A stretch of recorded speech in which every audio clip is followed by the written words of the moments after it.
هو الفقيه بفعاله ليس الفقيه بنطقه ومقاله. بسم اللہ الرحمن الرحیم. محمد عبداللہ صاحب ہیں گجرات سے.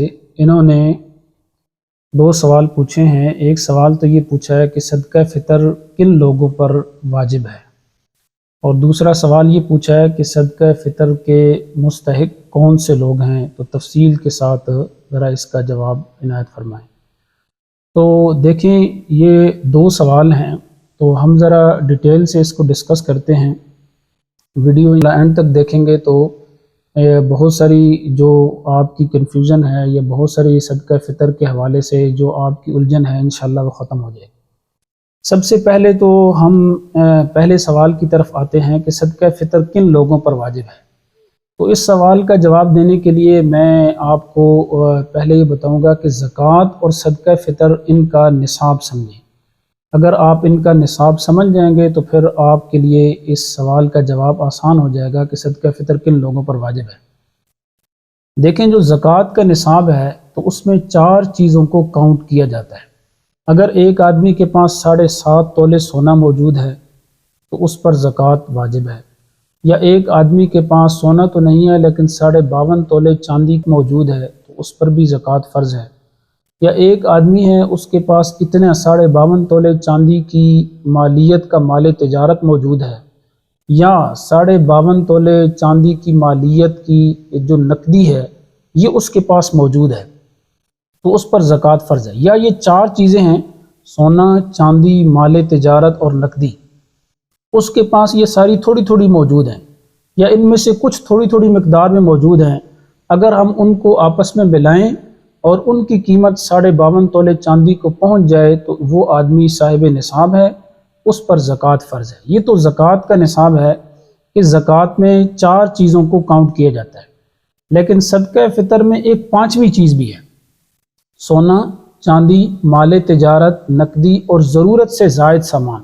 اس کو بھی شامل کیا جاتا ہے کہ اگر یہ 5 چیزوں میں سے کوئی ایک یا یہ 5 چیزیں ان کو ملا کر یا ان میں سے کچھ کو ملا کر ان کی قیمت 52.5 تولے چاندی کو پہنچ جائے تو اس آدمی پر صدقہ فطر واجب ہے. ضرورت سے زائد سامان سے مراد یہ ہے کہ گھروں میں بہت ساری چیزیں ایسی ہوتی ہیں جو سارا سال یوز نہیں ہوتی، جیسے برتن پڑے ہوئے ہیں، بستر پیٹیوں میں اور الماریوں میں پڑے ہوئے ہیں جو سارا سال یوز نہیں ہوتے، ایک بار بھی یوز نہیں ہوتے، تو وہ ضرورت سے زائد ہیں. جو سال میں ایک دفعہ بھی یوز ہوتے ہیں تو وہ انسان کی ضرورت میں آتے ہیں. تو صرف آپ نے اس چیز کا خیال رکھنا ہے کہ زکوٰۃ میں 4 چیزوں کو کاؤنٹ کیا جاتا ہے اور صدقہ فطر میں 5 چیزوں کو کاؤنٹ کیا جاتا ہے. لہٰذا اگر کسی آدمی کے پاس سونا، چاندی، مال تجارت، نقدی اور ضرورت سے زائد سامان، ان 5 چیزوں میں سے کوئی ایک یا یہ 5 کا مجموعہ یا ان میں سے کچھ کو ملا کر مالیت 52.5 تولے چاندی کو پہنچ جاتی ہے تو وہ آدمی اس پر صدقہ فطر واجب ہے.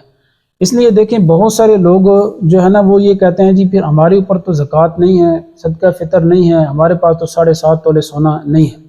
خصوصاً یہ غلط فہمی عورتوں کے اندر پائی جاتی ہے. عورتیں کہتی ہیں کہ بھئی ہمارے پاس تو 7.5 تولے سونا موجود ہے نہیں ہے، اس لیے ہمارے اوپر زکوٰۃ نہیں ہے، صدقہ فطر نہیں ہے. تو یاد رکھیں یہ 7.5 تولے کا نصاب ان کے لیے ہے جن کے پاس صرف سونا موجود ہے. اگر سونے کے ساتھ کسی کے پاس چاندی یا تھوڑے سے پیسے بھی موجود ہیں تو پھر 7.5 تولہ کا نصاب شمار نہیں ہوتا، پھر 52.5 تولے چاندی کی مالیت کے اعتبار ہوتا ہے. مثلا ایک عورت ہے اس کے پاس 1 تولہ سونا موجود ہے اور اس کے ساتھ تھوڑے سے پیسے موجود ہیں، تو اگر ان کو ملایا جائے اور قیمت 52.5 تولے چاندی کو پہنچتی ہے اور یقیناً پہنچ جاتی ہے تو اس صورت میں اس پر زکوٰۃ بھی فرض ہے اور صدقہ فطر بھی وہ ادا کرے گی. 3-4 دن پہلے جو ہم نے چاندی کا ریٹ معلوم کیا ہے تو وہ تقریباً 1,04,05,000 کے راؤنڈ اباؤٹ تھا. یہ ریٹ تبدیل ہوتا رہتا ہے، اس لیے آپ اس کو مارکیٹ سے معلوم کر کے حساب لگا سکتے ہیں. تو پہلی بات جو ہم نے عرض کیا ہے کہ دیکھیں زکوٰۃ کا نصاب الگ ہے اور صدقہ فطر کا نصاب الگ ہے. تو ممکن ہے کہ ایک آدمی پر زکوٰۃ فرض نہ ہو، لیکن اب زکوٰۃ کے نصاب کے اعتبار سے تو وہ صاحب نصاب نہیں ہے، لیکن صدقہ فطر کے اعتبار سے ہو سکتا ہے اس پر صدقہ فطر واجب ہو، صدقہ فطر کے لحاظ سے وہ صاحب نصاب ہو، کیونکہ صدقہ فطر میں ایک 5ویں چیز کو بھی کاؤنٹ کیا جاتا ہے. تو اس چیز کو آپ ذہن میں رکھیں. اور دوسری دوسرے جو بھائی نے سوال کیا کہ صدقہ فطر کے مستحق کون لوگ ہیں، کن کو دیا جا سکتا ہے؟ دیکھیں زکوٰۃ، صدقہ فطر ہے، اسی طرح عشر ہے، جتنے بھی صدقات واجبہ ہیں ہر ایسے مسلمان شخص کو دینا واجب ہے۔ نمبر ایک جو صاحب نصاب نہیں ہے، اور ہم نے بتا دیا کہ صاحب نصاب کون سے لوگ ہوتے ہیں۔ نمبر دو جو سید اور ہاشمی نہیں ہے، اگر کوئی آدمی سید ہے، ہاشمی ہے، تو پھر اس کو زکوٰۃ، صدقہ فطر، عشر، صدقات واجبہ یہ دینا کافی نہیں ہے، ٹھیک نہیں ہے، اور اس کے لیے شجرہ نسب محفوظ ہونا ضروری نہیں ہے، بلکہ شہرت عام کافی ہے۔ اگر مشہور ہے کہ یہ آدمی سید ہے تو پھر اس کو زکوٰۃ، صدقہ فطر وغیرہ دینا ٹھیک نہیں ہے۔ اور تیسرے نمبر پر کہ اس آدمی کو زکوٰۃ، صدقہ فطر اور صدقات واجبہ نہیں دیے جا سکتے جن کے ساتھ آدمی کا رشتہ ولاد ہے۔ رشتہ ولاد سے مراد یہ ہے کہ ولادت کا رشتہ ہے، جیسے آدمی کے اصول اور فروع ہیں، ماں ہے، باپ ہے، دادا ہے، دادی ہے، نانا ہے، نانی ہے، اسی طرح نیچے چلے ہیں کہ بیٹا ہے، پوتا ہے، پوتی ہے، نواسا ہے، نواسی، ان کو صدقہ فطر دینا ٹھیک نہیں۔ یا جن کے ساتھ آدمی کا رشتہ زوجیت ہے، مثلا بیوی اپنے شوہر کو یا شوہر اپنی بیوی کو زکوٰۃ، صدقات وغیرہ نہیں دے سکتے۔ ان کے علاوہ جو آدمی جو ہے وہ صاحب نصاب نہ ہو، سید اور ہاشمی نہ ہو، اور اس کا صاحب مال کے ساتھ رشتہ ولاد اور رشتہ زوجیت کا تعلق نہ ہو، تو اس کے علاوہ باقی آپ سب لوگوں کو صدقہ فطر اور زکوٰۃ دے سکتے ہیں۔ مثلا جس میں بھائی ہیں، بہن ہیں، چچا ہے، چچی ہے، ماموں ہے، ممانی ہے، پھپھا ہے، پھپھی ہے، اسی طرح خالہ ہے، خالو ہے، یا داماد ہے، بہو ہے، سسر ہے، سوتیلا باپ ہے، سوتیلی والدہ ہے، رضائی ماں باپ ہیں، تو ان سب کو جو صدقہ فطر ہے یہ دینا ٹھیک ہے۔ اور آخر میں یہ بات بھی میں عرض کر دوں کہ کچھ لوگوں نے یہ بھی سوال کیا ہے کہ کیا صدقہ فطر دیتے ہوئے یہ بتانا ضروری ہے کہ یہ صدقہ فطر ہے؟ بھائی یہ بتانا ضروری نہیں ہے، کیونکہ اگر یہ ان کو بتائیں گے تو بہت سارے لوگ تو اس کو قبول ہی نہیں کریں گے، کیونکہ کچھ لوگ ایسے خوددار ہوتے ہیں کہ باوجود محتاج ہونے کے وہ سوال نہیں کرتے۔ قرآن مجید کہتا ہے یحسبهم الجاہل اغنیاء من التعفف، کہ لوگ ایسے سفید پوش لوگوں کو سمجھتے ہیں کہ یہ تو بڑے مالدار ہیں، تو کچھ لوگوں کے اندر اتنی خودداری ہوتی ہے کہ وہ کسی کے سامنے سوال نہیں کرتے، حالانکہ وہ مستحق ہوتے ہیں۔